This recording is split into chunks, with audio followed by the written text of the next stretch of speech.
Hi అండి. అందరికీ నమస్కారం.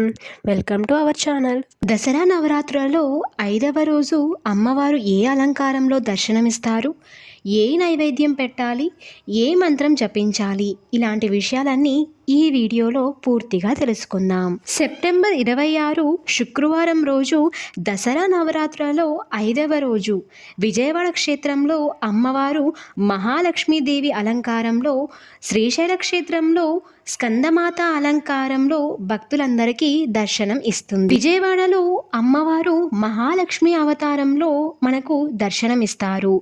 ఈరోజు మనం ఇంట్లో అమ్మవారి ముందు దీపం వెలిగించి అమ్మవారికి నైవేద్యంగా పూర్ణపు బూరెలని ప్రసాదంగా నివేదించాలి.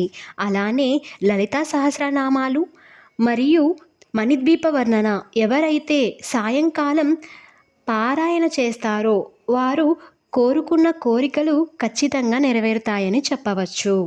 మనం జపించవలసిన మంత్రం. శ్రీశైల క్షేత్రంలో అమ్మవారు స్కందమాత అలంకారంలో భక్తులకు దర్శనమిస్తారు.